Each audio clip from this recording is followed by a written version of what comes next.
we are looking at Israel's strike at the very least being overall ineffective, and therefore saying a lot about where both Israel and the United States are at when it comes to Iran. But also Iran fits into a larger picture here because there obviously is a much bigger conflict, a much bigger war that has been brewing that we've been talking about on this show here in West Asia. So, Scott, where are we now given what Israel has done, regardless of its successes and its failures? Where exactly are we now when it comes to this overall situation in the Middle East? Well,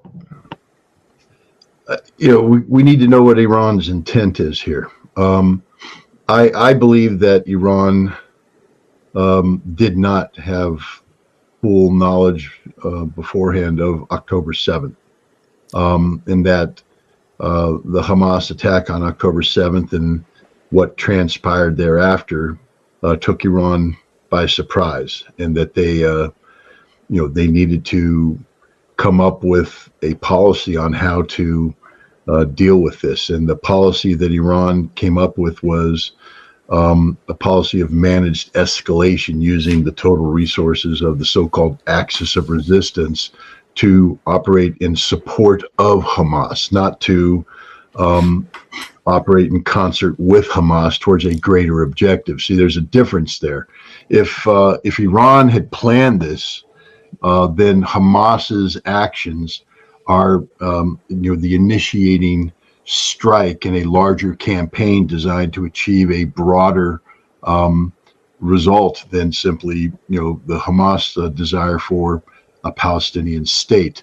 I don't see Iran having a broader intent here. That Iran seems to be operating in support of Hamas's objectives, and so escalation management is the name of the game, and that's something that both Hezbollah and Iran have been doing quite effectively, using Hezbollah capabilities, using capabilities out of Syria and Iraq, using Ansarallah in Yemen, and using Iran when necessary. But the goal isn't to create a broader regional conflict. And one of the reasons why I put a lot of emphasis on that is Iran's strategic objective to October 2023 was this dramatic geopolitical realignment that it was participating in, taking a lead in which we now know as BRICS.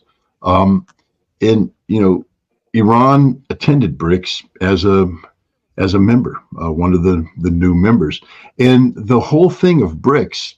And just ask Putin how it was like to be sitting in a summit that you're the host for, and having people constantly remind you that BRICS is about de-escalation.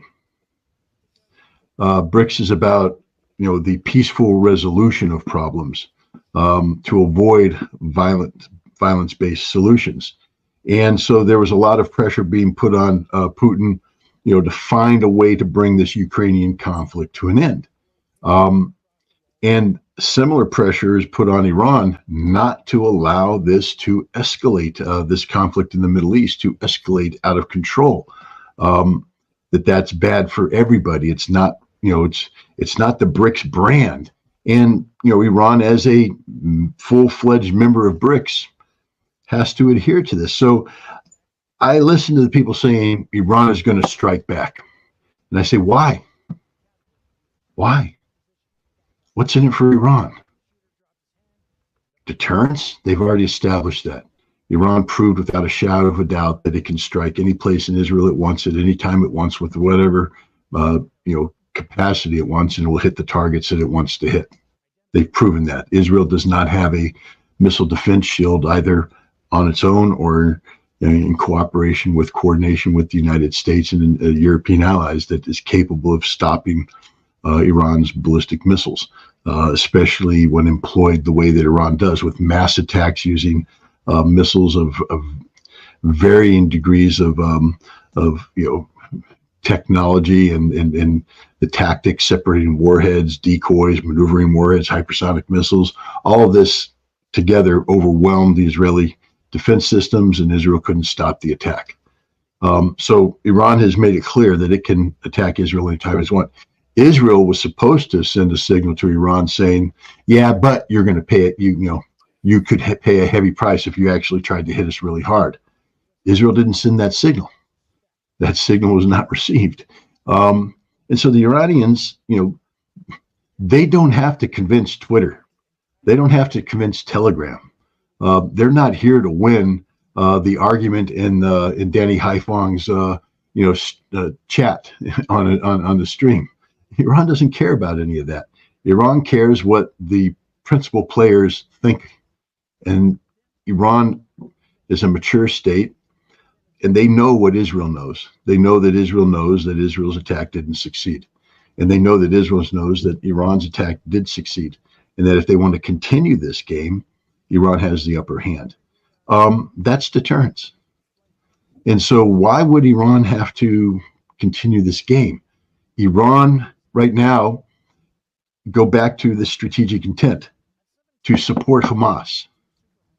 Hamas is winning. I know that's hard for a lot of people to accept because they look at Sinwar being assassinated, and they look at, he wasn't assassinated, by the way, he was killed in combat. They look at, the casualties that Hamas is taking. They're looking at the genocide being carried out against the Palestinian people by Israel. And they're saying, how could you possibly call that a victory? Well, I've always said that the victory in the Gaza conflict is defined by Israel's objectives when compared and contrasted to Hamas's. Israel said that victory for them is the destruction of Hamas as a political force and as a military force. Right now, the Israeli army is collapsing. Don't take it from me. There's a retired Israeli brigadier general out there right now who's saying that the Israeli forces are so demoralized, going back into Gaza for the third, fourth time, fighting over the same territory that they thought they had conquered before. Now have to go back in the same place that their buddies died last time. New buddies are going to die, or they're going to die. The desertion rate in the Israeli army right now is between 12 and 24%, depending on the unit. Some reserves are just saying, we ain't going back. We're not doing it. We're not going to Gaza, and we damn sure aren't going to southern Lebanon. That is a death trap. Hezbollah is kicking their butts. I know, Scott, what are you talking about? They're blowing up tunnels, baby. They're blowing up tunnels. They show videos of Hezbollah guys surrendering and all that. Yeah, that's happening. But, Israel's supposed to be advancing on a 100-kilometer front, penetrating 20 kilometers deep, pushing Hezbollah back. At the max, they have a 2-kilometer penetration. That doesn't even work. They tried to take a hill last night. They got slapped off the hill. They went down to regroup in a valley. They got beat up in the valley. They tried to evacuate. They got ambushed on the evacuation. And that is the average day for Israel in southern Lebanon. And then in Gaza, it ain't any better. They don't own any part of Gaza. When they go to bed at night, they don't know if a Hamas person is going to come up out of the ground right where they've bivouacked. They don't know if their tank isn't going to get in it. They don't know. And every day it's like that. And the Israeli army isn't trained or, they're mentally not prepared to fight a war of this duration. They're not supposed to fight for this long. These are primarily reservist-based military conscripts. They're supposed to have this technological supremacy. They're supposed to go in and fight very short conflicts, weeks, maybe months. That's it. This thing's gone on for more than a year, and they haven't won anything. Their military is out of spare parts. Out of spare parts. Why? Because they weren't planning for this kind of conflict. They're starting to cannibalize their tanks. When the tank gets hit and it's not a total write-off, they evacuate. It goes back to a repair depot. Where guys will come in and do their magic, replace transmissions and engines and weld back on sprockets and everything, and next thing you know, the tank's back out there going. Not now. They don't have any spare parts. So to keep some tanks going, they have to cannibalize the tanks that they're supposed to be bringing out in service. They're running out of tanks. Israel was supposed to export a whole bunch of Merkava 3 tanks to Morocco and other nations. They stopped that because they have to bring the Merkava 3 back into service because they ran out of Merkava 4s. They're all blown up. Their their people don't want to do this. Nobody wants to serve anymore. And the other thing about their military is it's collapsing from within from a moral standpoint. This concept of Israel is the most moral army in the world. Now we know that's a lie because we've seen them shoot the women, shoot the children, and openly. I mean, we're supposed to feel sorry for an Israeli soldier who tells CNN, "I ran over so many bodies in a bulldozer that I can't eat meat anymore. I don't feel sorry for you, dude. I think you belong in prison because you're a mass murderer." But they had a eulogy for an Israeli reservist that was killed in southern Lebanon last week. Haaretz reported this. They talk about literally his comrades. We remember after October 7th when you joined the reserve unit and we went into Gaza and you said you were going to kill as many Arab men, women, and children as possible to get revenge, and you did. I'm like, whoa, you guys are saying this out loud, huh? And then the other, but one of the better ones, we remember your sense of humor, how when we were down and depressed, you went and blew up Arab homes to entertain us. Really? And you guys are proud of this. And we remember your background, how you killed a Palestinian settler and all. And I'm like, what? They're just admitting this out loud. And this is Israel. This is the same Israel that had people storming a prison to free Israeli soldiers and prison guards who raped Palestinian prisoners. They were freeing them because, according to the Talmud and their right-wing rabbis, they're permitted to rape Palestinians. This is the Israeli military. So not only do they not want to fight, those who are fighting are mentally ill, are criminal, are psychopaths. And Israel is no longer proud of this army. The Israeli society is waking up to the fact that the vaunted IDF, can't fight, doesn't know how to fight, doesn't want to fight, and B, when they do fight, they commit horrific crimes in the name of Israel. This brigadier general who talked about this has said that Israel is collapsing in on itself. It's lost the essence of, national, what defines a nation. It's gone. They've lost the world, which is true. I mean, the world's looking at these crimes saying we don't support these crimes. And so now you're the Iranians and you're looking at this and you're saying, we won. We won. Why do we need to attack Israel? We're winning. All we have to do is step back and let Israel defeat itself, which was always the Hamas plan, by the way. By attacking Israel on October 7th, the plan was from day one to lure Israel into Gaza and then let Israel defeat itself by doing what Israel naturally does, which is commit massive war crimes, genocide, uses collective punishment, etc. And the Hamas plan has worked like a champ. Today, around the world, everybody's talking about the absolute necessity of a Palestinian state. Nobody was talking about that on October 6th. So Hamas is winning, and it's Iran's job to let Hamas win. So I don't see Iran bending over backwards to launch some sort of strike against Israel. It makes no sense. Ray, given what Scott has said, again, that question of how would you advise the United States at this point, given that, this situation, especially with regard to Iran, even Israeli media is talking about a taboo being broken. But on their side, what they're talking about is they're looking at this as an empowering step for them, even though the strike that they launched has been questioned by many as not as strong as believed. But still, there is this growing move toward having this back and forth between Israel and Iran, and of course the United States backing Israel, continue. So do you see that happening, and how would you advise the United States on this very question? Because the overall trajectory looks like war with Iran. Well, Danny, the first thing I tell the president is he really needs to widen his circle of advisors. I have a good friend named Ritter, I think. Yes, Scott Ritter, who knows a lot about this stuff, has been in war, and he could tell you about Hamas, and he's dealt with the Israelis at great. So, this is what needs to happen. Sullivan, Blinken, they're not really up to it. The president or whoever's running the presidency now needs to hear the real scoop. Now, I was really taken with Scott's presentation of the eulogy that was given for this one Israeli fallen soldier who did as much as he possibly could to kill as many Arabs as he set out to do. And I mean, I wonder how they ended up. So may he rest in peace. In a more serious vein, I remember October 8th of last year.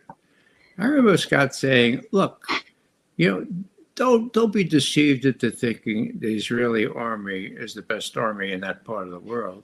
They're not really well trained. They're not up to dealing with Hamas. Without the weapons we give them, they're nothing. With the weapons we give, they can blow up blocks of apartments and they can do a lot of bombing, but they can't prevail in Gaza, and this is why. A, B, C, D, E. So I compliment Scott now on not saying, as I said on October 8th, or as I told people on October 10th. I mean, he had it right. I believed them only because I knew Scott's record for not only knowing what he's talking about, but courage in saying it. So let me go back now to some of the stuff about Iran. What's really interesting here is that while the U.S., and I believe this to be the case, was trying to tell Netanyahu, look, a lot of this is public now, I think it's real, don't hit the nuclear sites in Iran, don't hit the oil facilities, keep cool, do you really have to do this? Don't get us involved in a regional war, all right? Well, that was going on. I believe that the Russians were trying to persuade the Iranians in the same kind of vein, don't get sucked into regional war. The last thing we want is a regional war. Our good friends, the Chinese, hate the notion that they lose so much oil from closing that strait.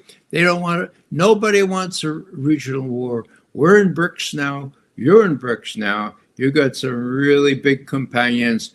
Relax now. Don't go too far. Now, do I have any evidence of that? I do, yeah. There was a treaty to be signed, the Russia-Iran treaty. It's been in negotiation for almost 3 years now. And earlier this year, they were saying, it's all just about concluded. All it needs is a signing ceremony.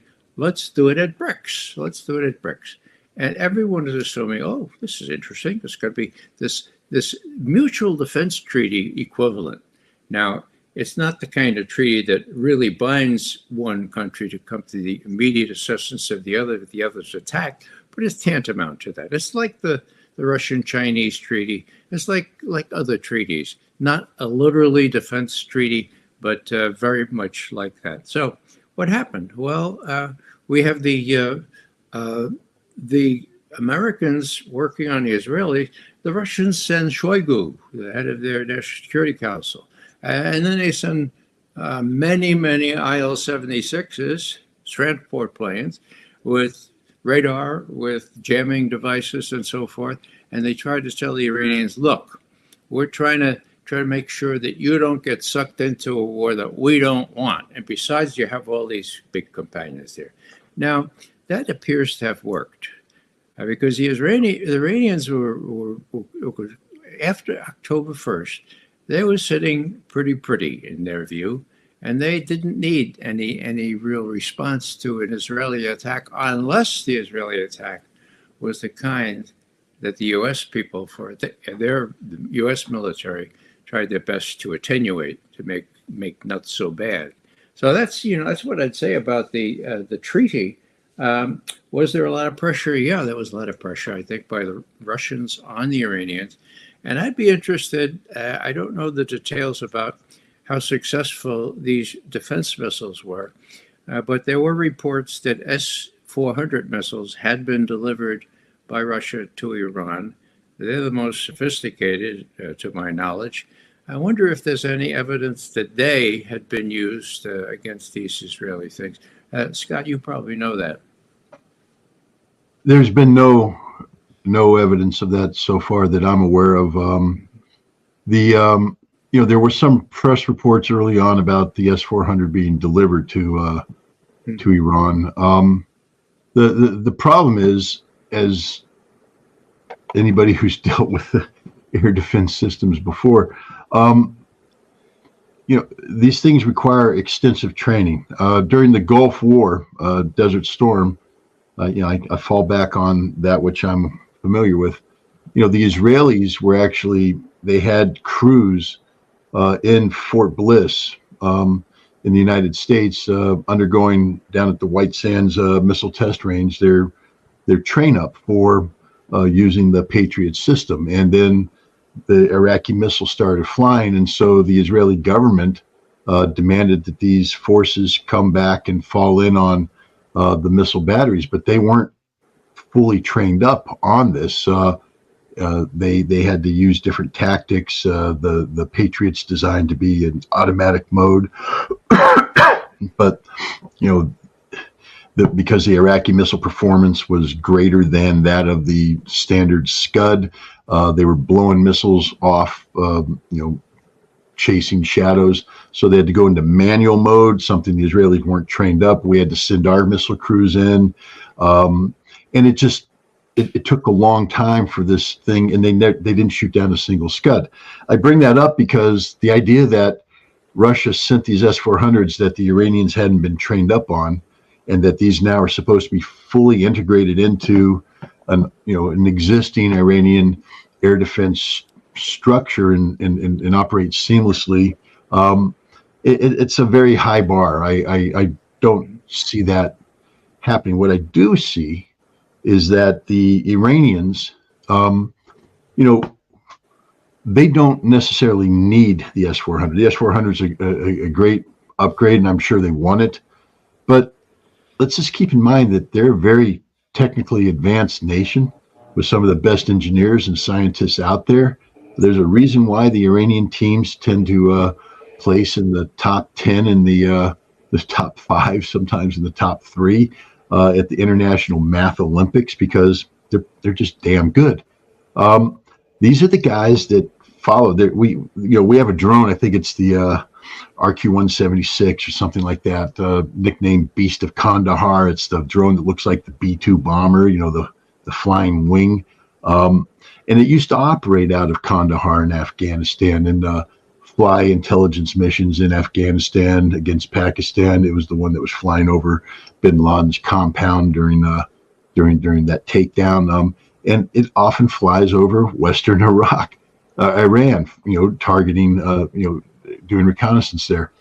The Iranians parked a team outside of Kandahar, and they intercepted the communications that took place between the Beast of Kandahar and its ground control station, the people at the airfield who take it off. And then once it gets to altitude, they do a handover via satellite to a crew that's operating out of Nevada or some other place in the United States to fly it. And the Iranians captured this communications, and at the appropriate time, when the plane took off and did its turnover, the Iranians jammed the satellite signal, put in their own signal, did the handshake, and took over the aircraft, and then flew it to Iran, landed it, and then they owned it. My point is, the Iranians have been watching us do things in Afghanistan, in Iraq, in Syria, things that involve F-35 fighters, F-22 fighters, F-15 fighters, F-15Es, F-16s, F-18s, the whole gamut. They've been collecting the flight profiles, performance characteristics, radar cross sections, radar signatures, weapons performance, every aspect you have about how the United States Air Force fights, and by extension, therefore, how the Israeli Air Force could fight. And they've built air defense systems that have factored all of this into it. So the idea that the Iranians have to have a Russian solution in order to effectively defend against Israel or the United States is absurd in the extreme. They have purpose-built air defense systems that have been designed from scratch to take on the most advanced aircraft that the United States has. So, yeah, I think that, for instance, the system that locked on to Israel over Iraq wasn't the S-400. I think it was an Iranian system that the Iranians have been developing specifically for the F-35. And again, they know all about the F-35 because they've watched it fly in Afghanistan. They've captured all the signatures associated with that aircraft. And they've watched it fly in Syria. And they've captured all the signatures associated with that aircraft. And they've built an air defense system specifically designed to take on the F-35 and F-22. And you know, we'll see what the future holds. Again, the S-400 is a capable system. And at some point in time, if Russia has in fact provided that system to Iran, Iranian crews will be trained up on that system. Till which time, if the S-400 is inside Iran, my guess is that it's going to be manned by Russian crews, and that it will be used only for point defense of nuclear sites or leadership sites, that the rest of Iran will be left to indigenous Iranian air defense capabilities.